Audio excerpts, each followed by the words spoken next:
നമ്മൾ പറഞ്ഞ തീരുമാനം വനംവകുപ്പ് അടിയന്തരമായി ഉത്തരവിറക്കണം. ആനയെ മയക്കുവെടി വെച്ച് ഇവിടെ നിന്ന് കൊണ്ടുപോകാനുള്ള നടപടി സ്വീകരിക്കണം. ഇപ്പോൾ നിൽക്കുന്നത് ടൗണിനോട് ചേർന്നാണെങ്കിൽ ഒരു ചെറിയ ചതുപ്പിലായതുകൊണ്ട് വലിയ ബുദ്ധിമുട്ട് ആളുകൾക്ക് ഉണ്ടായില്ല. പക്ഷേ ആന അവിടെ നിന്ന് എങ്ങോട്ടെങ്കിലും ഒന്ന് തിരിയാൻ തീരുമാനിച്ചാൽ നമ്മൾ ഉദ്ദേശിക്കുന്ന രീതിയിലേക്ക് ഇത് കയ്യിൽ നിൽക്കില്ല. കാരണം ചുറ്റും ടൗണാണ്, വ്യാപാര സ്ഥാപനങ്ങൾ, ആശുപത്രി ഒക്കെയുള്ള കേന്ദ്രത്തിലാണ് നമ്മൾ നിൽക്കുന്നത്. അപ്പോൾ അടിയന്തരമായ ഉത്തരവ് വനംവകുപ്പിൻ്റെ ഭാഗത്തുനിന്നുണ്ടാവണം. ആന ഇവിടെ നിന്ന് കൊണ്ടുപോകണം. ഇപ്പോൾ ഫോറസ്റ്റുകാരോട് നമ്മൾ സംസാരിച്ചപ്പോൾ അവർ പറയുന്നൊരു കാര്യം, ഇപ്പോൾ ആന കുറച്ച് സേഫായി നിൽക്കുകയാണ്, വലിയ മൂവ്മെൻ്റ് ഒന്നും കാണിക്കുന്നില്ല. പക്ഷെ വെയിൽ ചൂടാവുന്നതിനനുസരിച്ച് മൂവ്മെന്റ് എടുക്കാനുള്ള സാധ്യതയുണ്ട്. അങ്ങനെ വന്നാൽ ആന എങ്ങോട്ട് മൂവ് ചെയ്യുന്നു പറയാൻ കഴിയില്ല. അത് വലിയ ബുദ്ധിമുട്ടുണ്ടാക്കും. ഇപ്പോൾ കലക്ടർ വിളിച്ചായിരുന്നു. അപ്പോൾ കലക്ടറുമായി സംസാരിച്ചു, MLA മാരുമായി സംസാരിച്ചു, വനം വകുപ്പ് മന്ത്രിയോട് സംസാരിച്ചു, ചീഫ് സെക്രട്ടറിയോട് സംസാരിച്ചു. എല്ലാവരുമായിട്ട് ഈ വിവരങ്ങൾ കൈമാറിയിട്ടുണ്ട്. നമുക്കിനി ഉത്തരവിൻ്റെ കിട്ടേണ്ട താമസമാണ്. അതിൽ PM2യുമായൊക്കെ ബന്ധപ്പെട്ട് നടന്ന ചില ഇഷ്യൂസൊക്കെ ഉള്ളത് കൊണ്ട് കുറച്ചും ക്ലിയർ കട്ടായ ഒരു ക്ലാരിറ്റിയോടുകൂടി ഉത്തരവ് തരാമെന്ന് പറയുന്നുണ്ട്.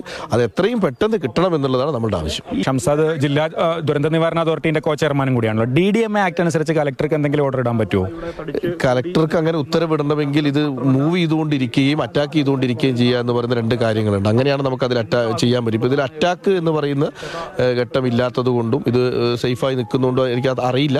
പക്ഷെ മൂവ് ചെയ്യുകയും അറ്റാക്ക് ഉണ്ടാവുകയും ചെയ്യാൻ ദുരന്ത നിവാരണ അതോറിറ്റിയിൽ നമുക്ക് ഉത്തരവിടാൻ കഴിയും.